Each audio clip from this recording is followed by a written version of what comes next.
And repeat after me. I take refuge in the Buddha. I take refuge in the Buddha.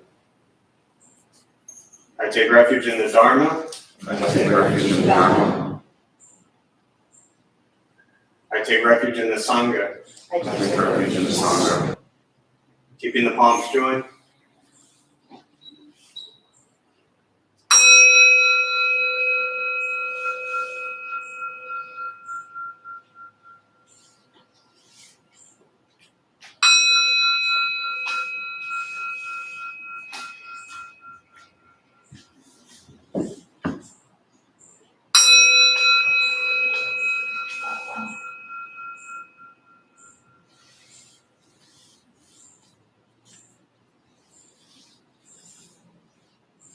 Put the palms down.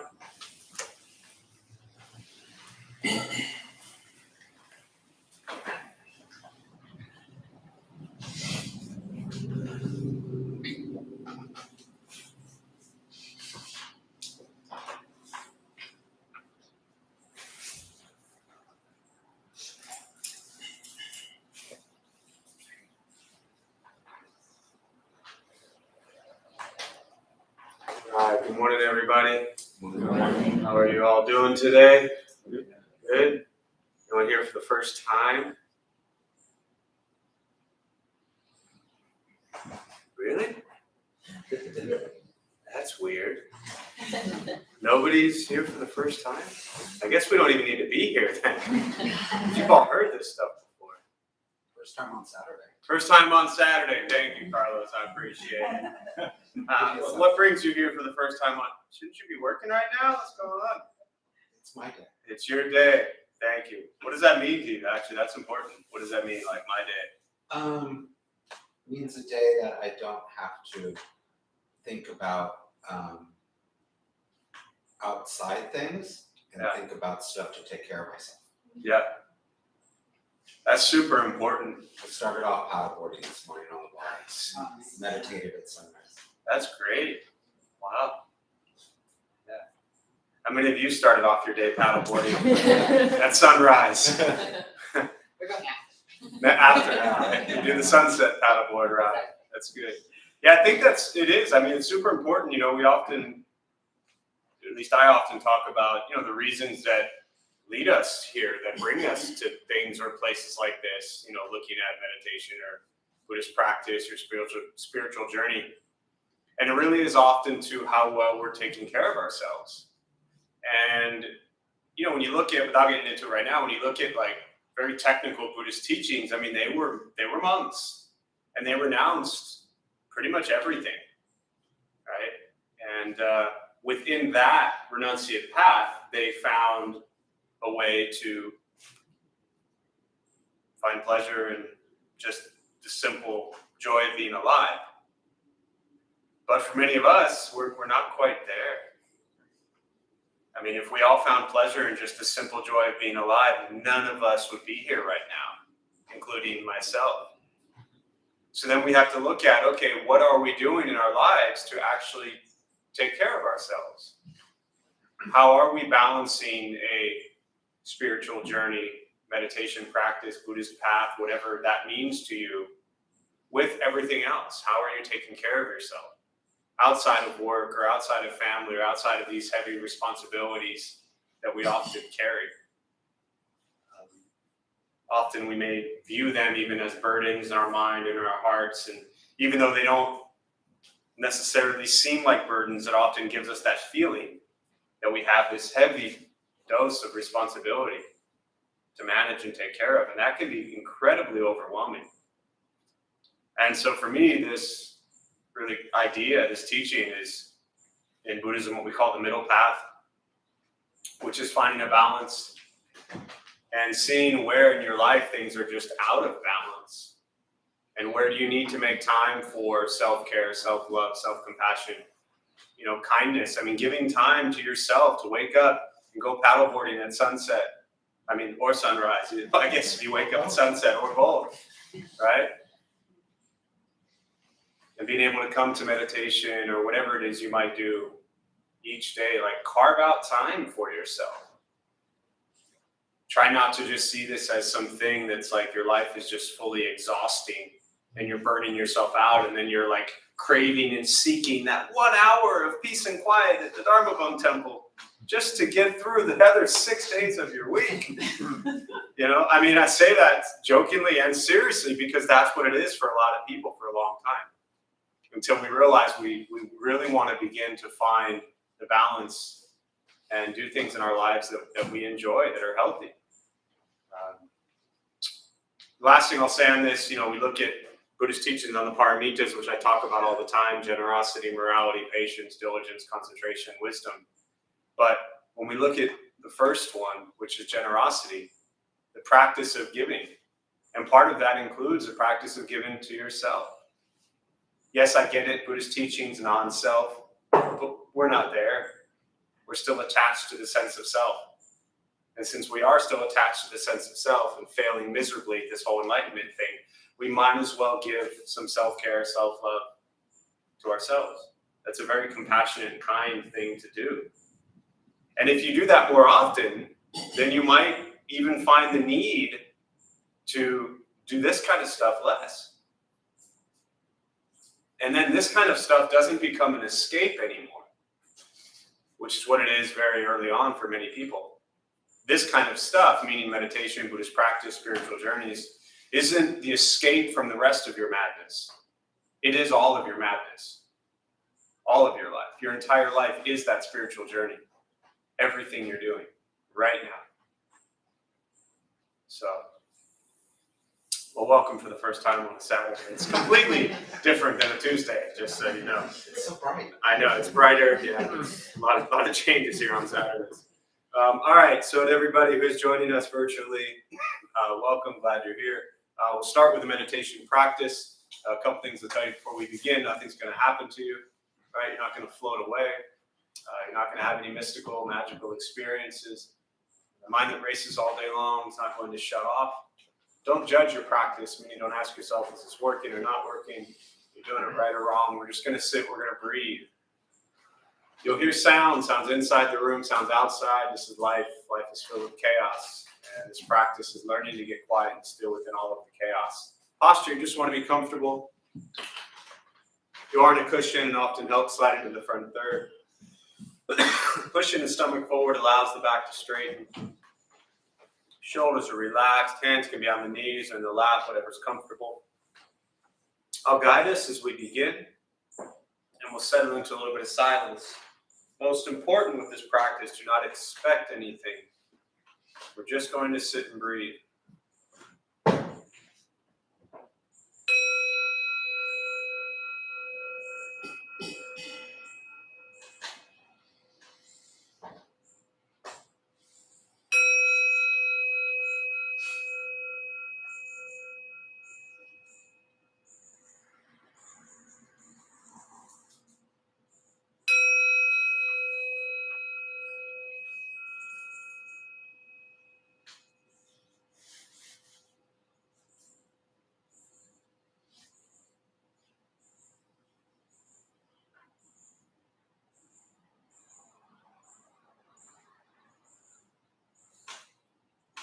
And starting with your eyes closed, if comfortable, or slightly open.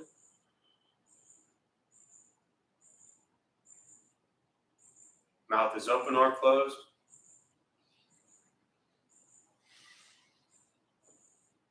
Start with taking 3 deep breaths, slowly.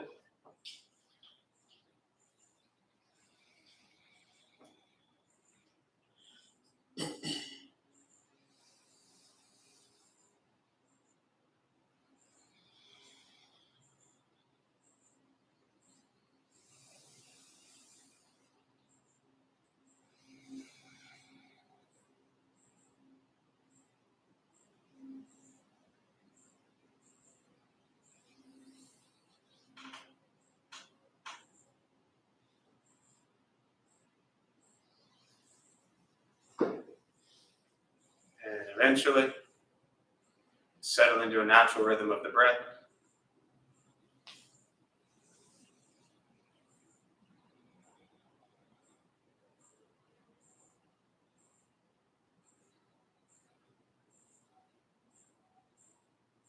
Noticing the mind as it wanders, jumping from thought to thought.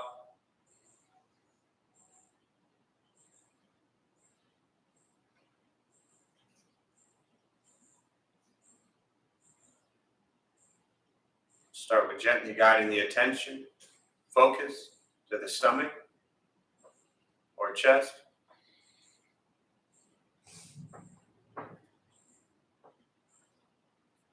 Breathing in, feel them rise.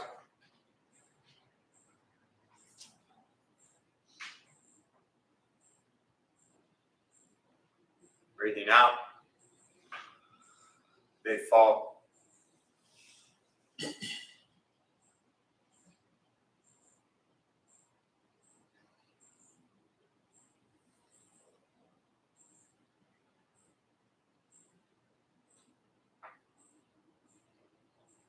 Simply continue this practice.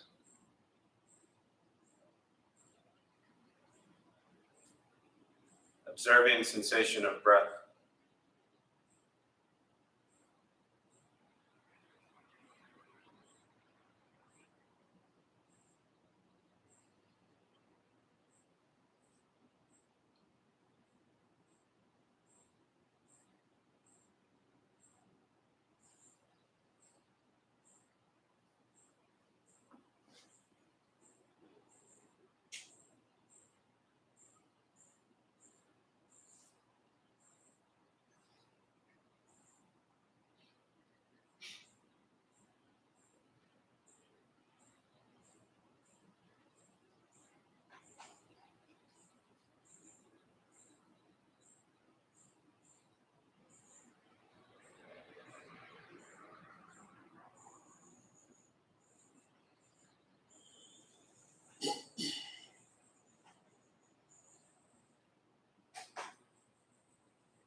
As the mind wanders,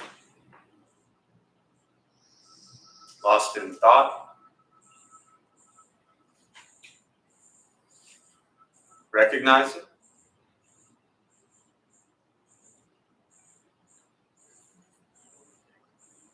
Release that thought.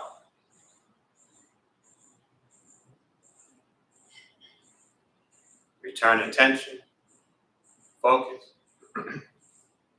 to the breath.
Breathing in. Follow breath in.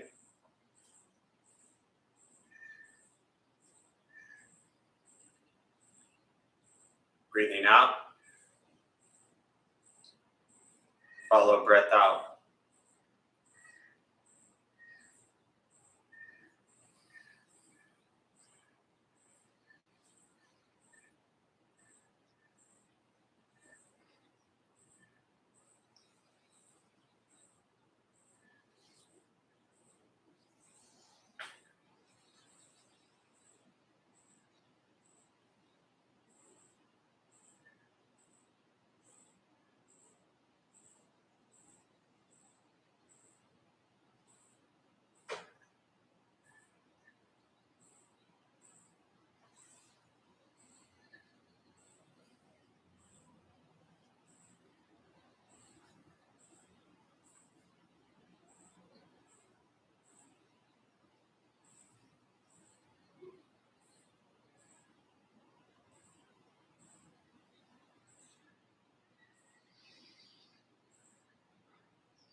Letting go of expectations.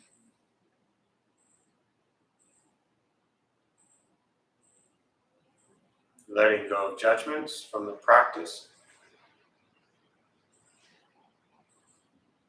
Just sitting, breathing.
Learning to be comfortable in stillness,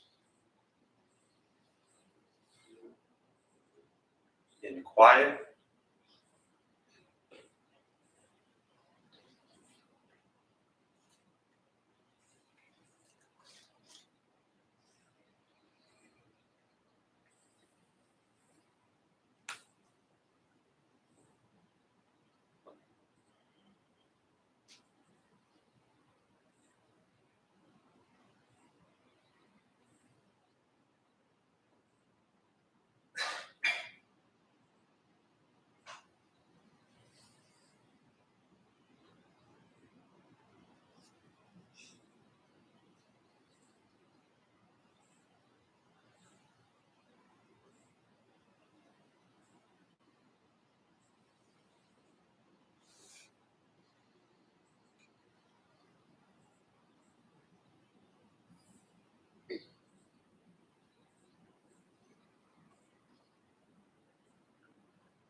And with the body still, rested,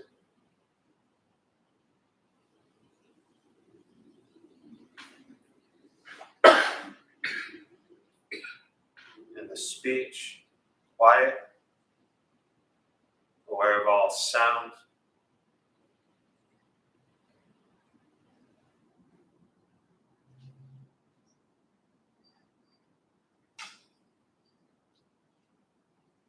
And the mind learning to settle.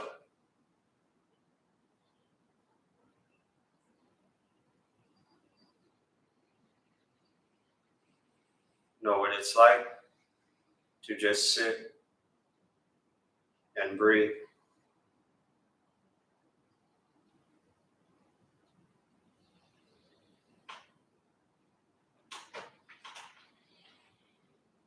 Knowing with each breath, there's nothing else to do.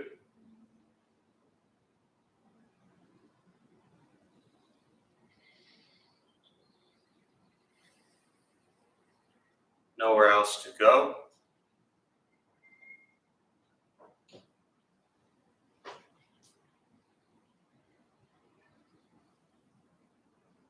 And no one else to be.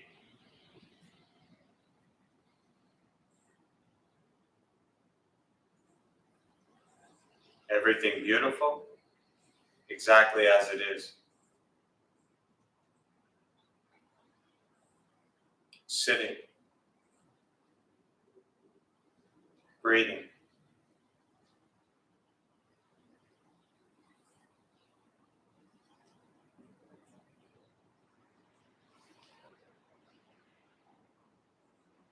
Once again, taking 3 deep breaths, slowly.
As you slowly open the eyes,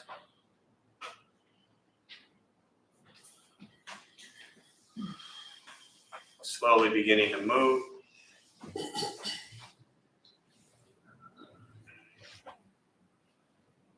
Most important, to practice meditation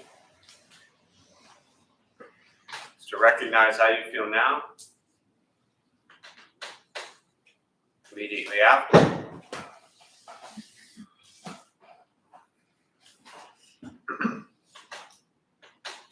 compare this to how you typically feel throughout your day. Recognize the difference, if there is one.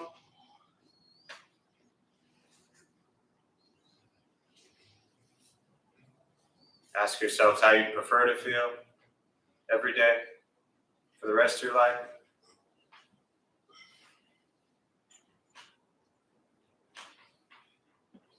And realize however you feel now, if it's quiet, calm, and still, or a busy mind, racing mind, whatever you're sitting with at this moment, has nothing to do with anything I said. It's nothing to do with how we sit and hold the hands across the legs. It's nothing to do with the sounds around us, or anything else for that matter. It's everything to do with your own mind and your own mind's reaction to an external condition.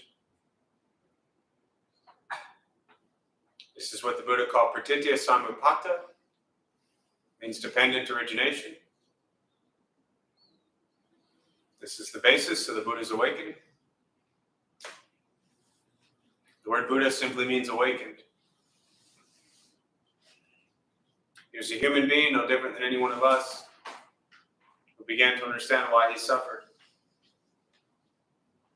why he got angry, sad, depressed, stressed, anxious. He began to understand the causal relationship of all phenomena. And what that means, very simply for all of us, regardless of where you come from or what you believe in or where you think you're going, your whole life is filled with things that happen. You react. More stuff happens. More reactions. That's it. This practice is simply learning what it's like to respond to something quietly, peacefully, still. Because for most of us, the way you responded to the last 20 minutes is quite different from how you respond to everything else that's happening throughout your day. And so all we're working on is closing the gap where the way you feel now is closer to how you feel always. Just as driven, motivated, productive, successful, whatever that means to you in your respective lives. But with a mind that's steady, clear, focused, distracted by nothing, disturbed by no one. This practice is not easy, not necessarily fun. It's not an escape. It is direct perception into the present moment. And very often in our lives, the present moment can be difficult, filled with conflict. And this practice is learning to be with it, to be with life as it arises, to show up to everything, fully present, dropping all the stories, all the expectations, all the judgments, all the critiques, and just be present with life as it occurs. And when you can show up to everything without carrying in the story, then you begin to experience life. Otherwise, we're just reliving stories in our head that are gone. This practice is not easy. As I always say, it's not always fun, but it really is life-changing. To show up and just say, here I am, and be with that moment, whatever it might be. It's a beautiful practice.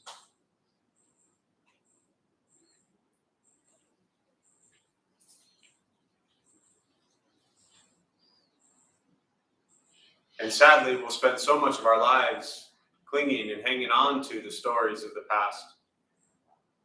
Doesn't mean they didn't exist, doesn't mean they didn't happen, it doesn't mean they still affect us or impact us today. Lots of us have experienced tremendous amounts of trauma and pain in our past and in our lives. And that all occurred, that's all real. And that's become part of shaping who we are as individuals. But it doesn't define who we are as individuals. So when we show up to each moment, can we just be there? Whatever that may be.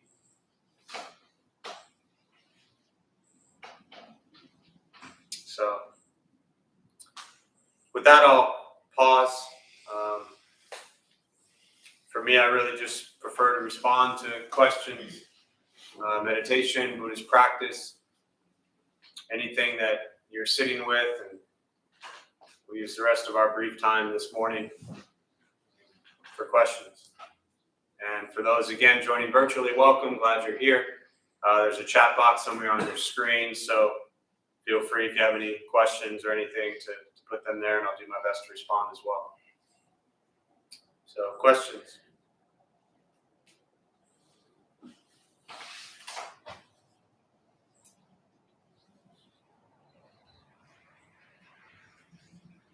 Yeah.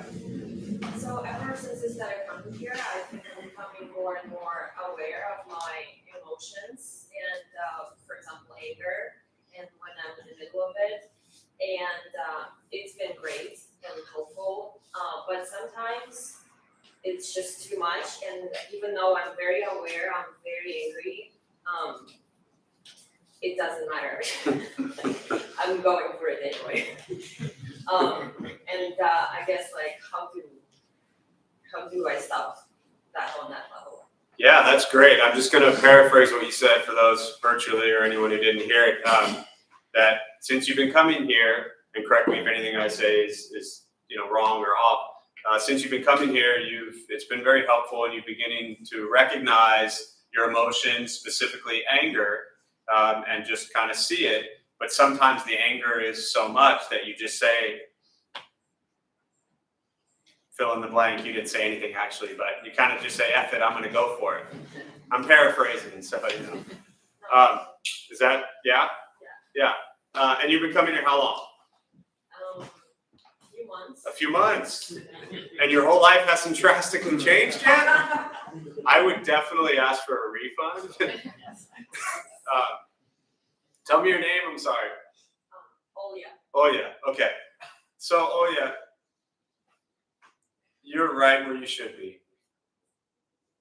You've been here a few months, and you were just starting to actually recognize your emotions and anger. Celebrate that. And also be proud of the fact, if you're not, and this is for everybody, of course, that after just a few months of showing up to some random little Dharma Bum temple, you're actually really concerned about being angry and acting on it. That's great. 6 months ago, would you have really cared about that much? Maybe yes, maybe no. But now it's really important to you, clearly. Or you wouldn't have asked the question.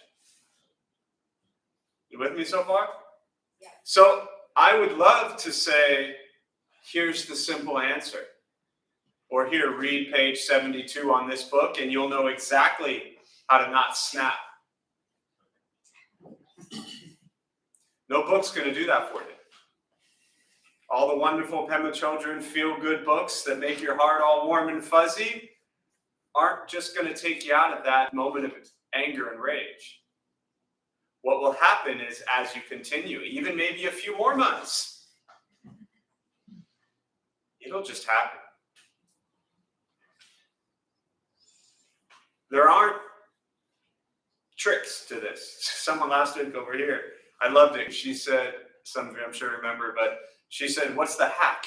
Like I think she said, what's the Buddhist hack for blah, blah, blah. It didn't even matter. I don't remember what it was, but right? So there's no hack to this. There's just day in and day out practice. Continue to cultivate meditation. Continue to cultivate awareness of emotions, your actions that we take when they arise. And slowly over time, one day you'll just be like, wow, that just happened? So keep at it. I've seen way too much TV, but I just had the metaphor of the, what's his name? The Stay Thirsty, my friends, the beer commercial guy. Dos Equis, thank you very much, right? Where he says stay thirsty, because what I was going to say to you was stay hungry, and then in my head stay thirsty, and then I went to a commercial. But meaning stay hungry, stay thirsty, like keep craving and desiring. We talk about Buddhism, craving, desire is suffering, but craving and desiring, there's a healthy craving and desire and thirst that you have to no longer be that way. Keep that desire. And one day you'll just be like, wow, I didn't scream when this person was yelling at me. And the reality is you probably won't even know why. It's not going to be like, oh, well, because I did that trick. It's just going to be who you are. And that'll be beautiful. So, yeah.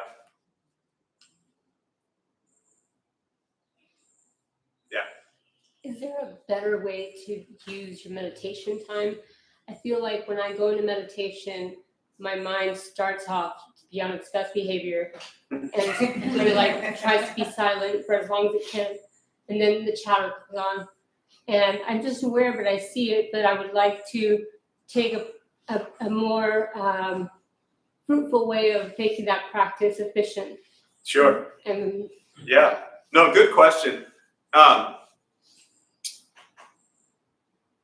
I recognize one of my strengths as a leader is not answering questions and really leaving people probably very often more confused than when they ask the question. But what I want to say to you is what you just expressed sounds to me to some extent as if you don't like that you want it to be better. And what I'm suggesting to you is that's what it is. My suggestion is not to figure out how to fix that, but drop the story that says, oh, my mind wanders. I'm not utilizing meditation to the best of my ability. Do you have any idea how much my mind wandered for the last 20 minutes? I've been doing this stuff every single day for 20 years. My mind is a mess and wanders in maddening, crazy ways. And I don't finish meditation and say, well, that sucked. I just recognize the mind wanders. Now, in all fairness, I understand the heart of what you're getting at, which really is, to me, what I hear is, how do I deeply train the mind to focus on present moment and not have it wander? That's really what you're asking. And my suggestion or response is, one, to lighten up about the fact that it wanders so you don't feel like you're failing. Because then what will potentially happen, not just for you, but maybe for anybody, is then we get into this, well, I'm not doing this well. This isn't working. I can't sit here and not train my mind for 10 minutes from, no longer focusing. And then we just we might feel like a failure at meditation and give up. So you never want to do that. But what you want to do is continue tug of war. The game tug of war where it's pulling this way, come back to the middle. For me, that's the practice. The mind wanders over here, some random thought, bring it back here. Mind wanders over here, some random thought, bring it over here. it helps when you're here saying, come back. And that's why I say it. Not just for all you all, but I'm actually just telling myself, come back to the breath. And then I realize that there's a whole bunch of people here who might possibly also have a wandering mind or have fallen asleep, My favorite is when I say, anything, breathing in, and then I hear the startles. And I'm like, yeah, they just woke up. See, the Zen tradition, you would get, they have the Zen stick and you would get, so gently whacked. Yeah. I was going to say tap, you said wax, so I went with it. But, right, so that's my way of doing that. That's why I say something. It's that gentle kind of reminder, come back to present moment. But yeah, go ahead, sorry. Mantras work well for me to bring me back. Can you expand on that? Yeah, please. Well, just positive affirmations in my mind when I put in waters, because how do you get back to center, right? For me, it's repetition of something positive. Sure. So, Yeah, I beautiful. feel asleep too. You need a louder mantra. Wandered, Yeah. it was everywhere, but Yeah, so that Thanks. helps me come back. yeah. Lots of ways to stay present. Yeah, thank you. There was a hand somewhere I saw. Yeah, please. I had a Buddhist say it was like herding kittens. So like every time you ever want to see the kitten trying to get away, just bring the kitten back. Yeah. That was really adorable. way You to say do it. you had a Buddhist teacher share that? Yeah. That's a great metaphor, It was at least adorable. right? Like, And the faces were warm and fuzzy. I just pictured all these kittens like around a little bowl of milk, and then one of them like goes over there, and you just like, it's like, yeah, herding I'm cats. in my lap. Yeah. All kinds of crazy tricks, we can do. Yeah, thanks. What else? Thoughts, questions?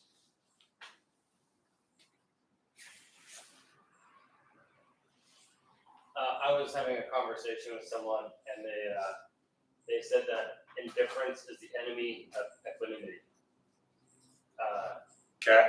Can you talk about equanimity and maybe how you interpret that statement or expand on it? Sure. So the question was, you were talking to someone and they said to them indifference is the enemy of equanimity.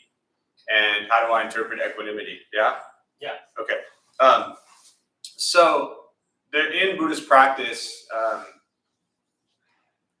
the really 4 kind of pillars we look at are loving kindness, compassion, joy, and equanimity. Sympathetic joy. And to me, equanimity is, there's a lot of great metaphors around like trees and the wind and the ocean waves rising and falling. But for me as a practice, equanimity is to not be disturbed at all, but not indifferent either. Equanimity, when I hear the word indifferent, to me, again, semantics is, such a key play here, especially considering we're using Buddhist terms that went from not even Pali or Sanskrit, because the Buddha didn't speak Pali or Sanskrit. He was from a town called Magadha, and Pali and Sanskrit dialect didn't exist in that region he was from. So he actually spoke whatever the Magadhan local language was, and then eventually it was written down Pali, Sanskrit, and from there, and then here we are with this English word equanimity, right? And I'm not a scholar of language or any like that stuff. But looking at the word indifferent, to me, it very much sounds like not caring. And equanimity is you absolutely care. And because you care, because you love, because you have endless compassion, sympathetic joy,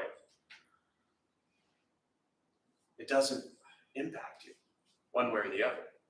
You just observe and you become fully present with all the pain, all the suffering, all the happiness, all the joy.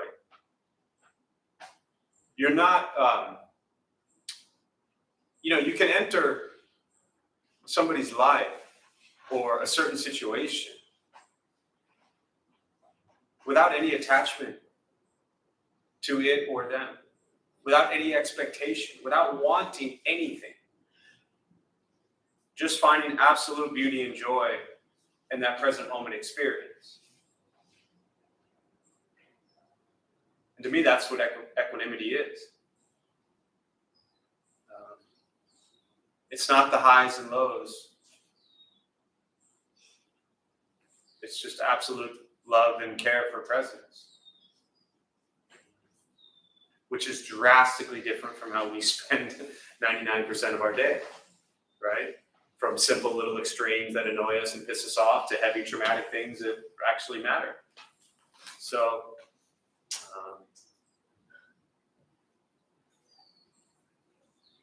yeah, that's helpful, but yeah. What else? Yeah. Well, it sounds like you're talking extremes from indifference to equanimity, and I'm thinking of the Kinsey scale of like, can I do like say 50% in the middle, where I'm not indifferent, but I don't take it all on. I'm, like, for example, some insurance stuff, then I can feel fully present, but then I'm done with it. Sure. I'm not trying to solve it in my head or come up with solutions. Yeah. So I'm saying, is there a word for that? Wisdom, Okay. maybe. Yeah. I think that, yeah, there's a lot of ways to look at it, but that really is non-attachment.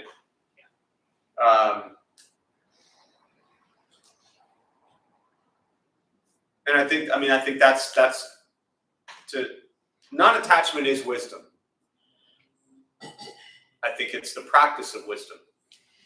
And very often, many people come into Buddhist practice and hear non-attachment, and they use the word detached or unattached or whatever it is. It's not a cutting off of. It's in a very similar way, fully engaging and fully present. But then, yes, you're not attached to the outcome. You're not attached to the result. You're trying to give so much love, so much care, so much attention, but you don't expect anything from the other person. That's not attachment. To me, that's what true love, this idea of love actually is. To love without any expectation of anything. I think that's the most beautiful thing there is.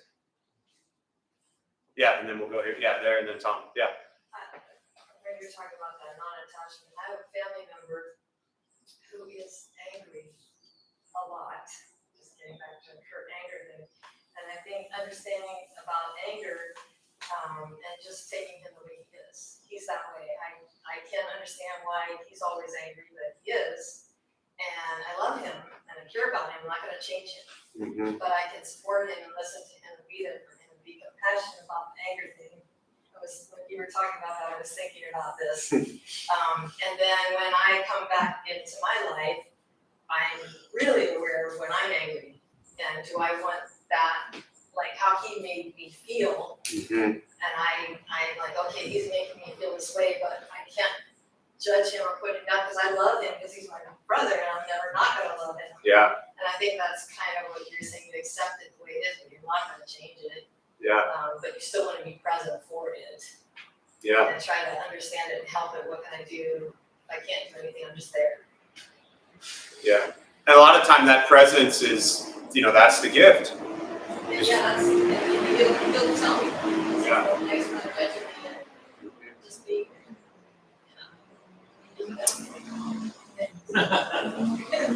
Yeah. And I think that, over time, if we're being practical and real, we're always going to find ourselves in situations where people trigger us, frustrate us, and annoy us. And so the practice then is to remain calm and steady and on the inside and often quiet if necessary, so we can just be present. It'd be nice if we could go through our days and truly have no one impact us or affect us in one way or the other, but that's just not practical. So we continue to practice and work towards that. Yeah. Nice to have you back. See, I'm still saying the same stuff 10 years later. Me too. I know, right? Tom? Actually, what I was going to ask was falls in line with what Mr. Mentor stated was about equanimity and action. It's like that line where it's like you're acting, but at the same time you have non-attachment to the outcome. Sure. Is that kind of? Equanimity is so your question around equanimity and action. Equanimity is fully engaged. Equanimity is not lack of action at all. That's the important point. That's it. Yes, equanimity is not passivity. Equanimity is not, I'm just going to sit here and allow the world to happen. I mean, this is intense stuff. This world is on fire and is suffering tremendously, right? I mean, there's so much racial, social, political, economic injustice in this world. It's disgusting. And I know you know this, as I'm just rambling for everybody, but so this practice of equanimity is not to just be like, yo, I'm good. No, that's privilege. That's silence, and that gets people killed. And that's not wisdom. That's ignorance. So how do we actively engage with equanimity and compassion and love? That's this path. I mean, that's the Thich Nhat Hanh teachings of engaged Buddhism. You do not remain silent. You do not just sit and become a bystander and watch the harm that's in the world.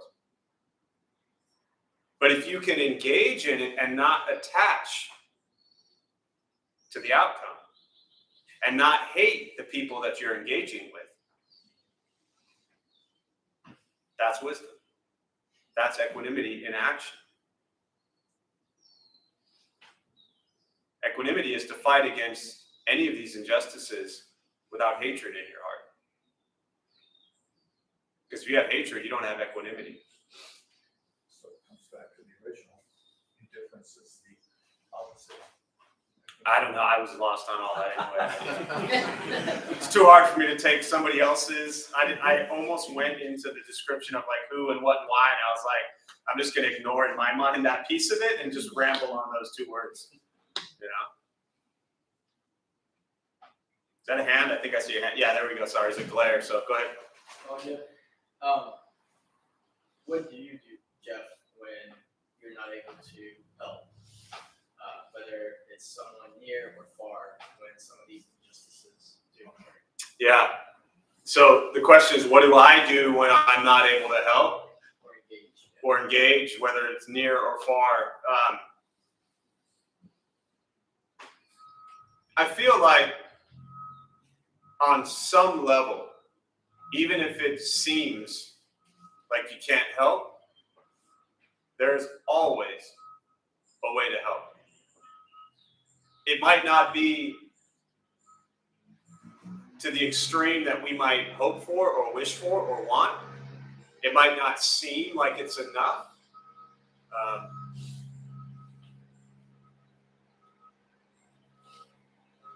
I guess, and even in just the way you phrase the question, what do you do, Jeff? Pause.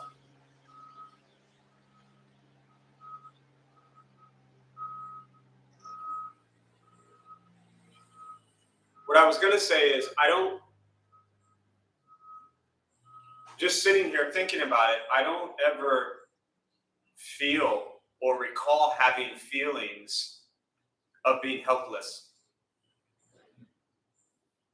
That, I guess, awareness or emotion, I guess it could be, that concept, I don't feel helpless.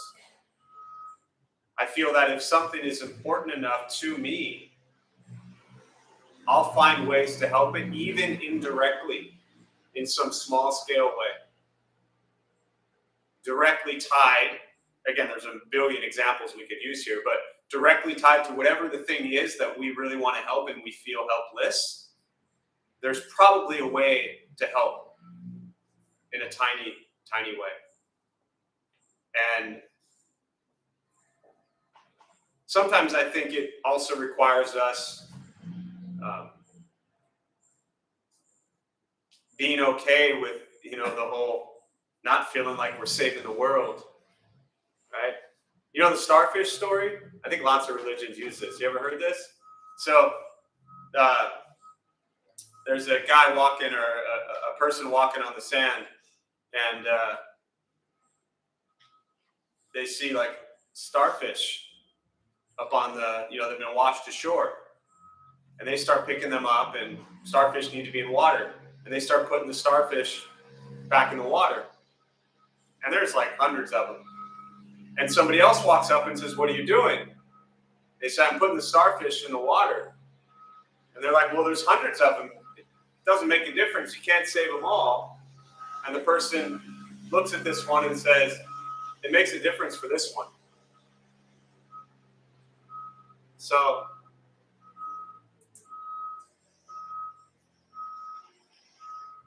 yeah, always a way. What else? We'll do one more before we close. Yeah. An easy one. I've been hearing lately a lot about walking meditation. Can you delve into that just? Yeah. Walking meditation. So the question around walking meditation, just kind of to delve into that.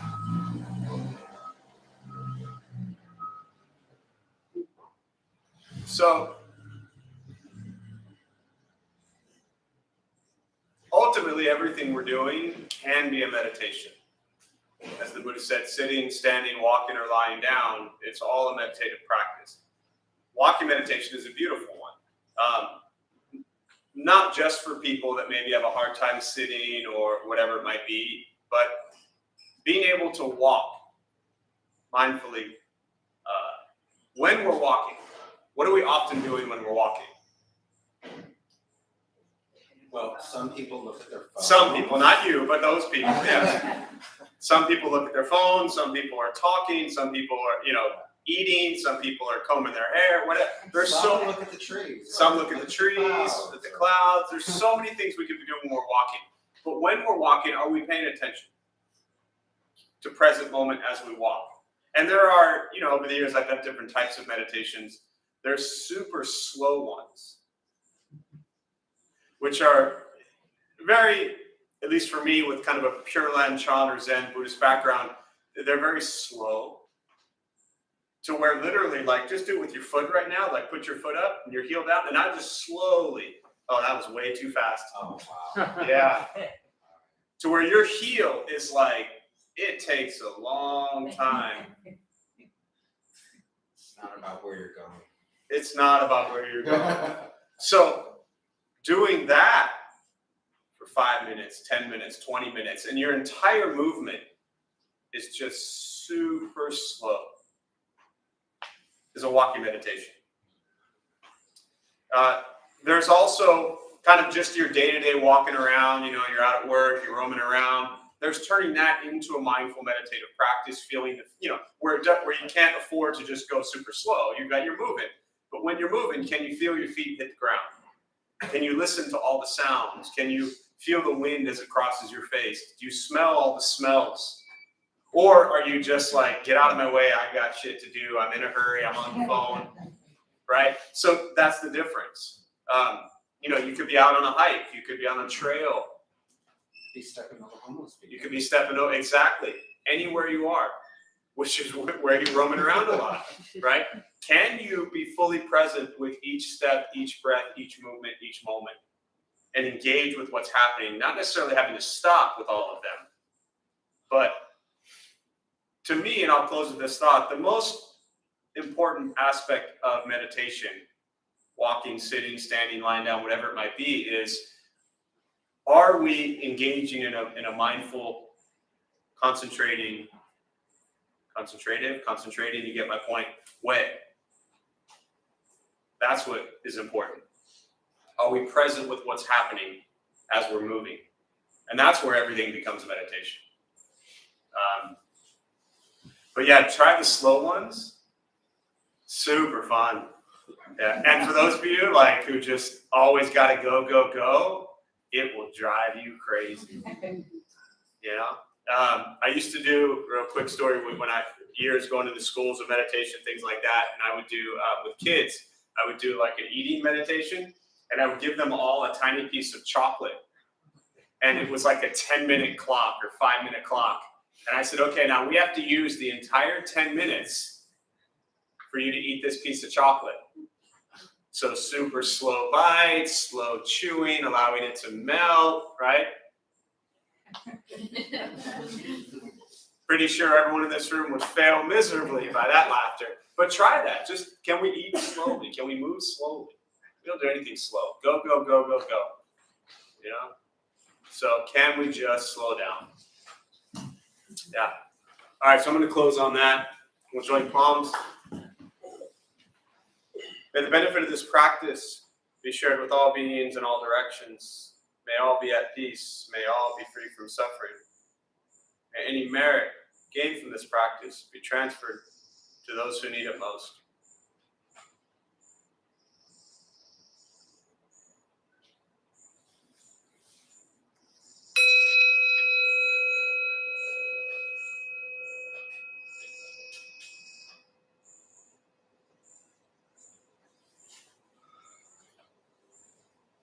All right, a few quick announcements before you all head out. Thank you for being here. My name is Jeff. I'm a Dharma bum. We opened up this temple 17 years ago to introduce Buddhist practice to those who show up.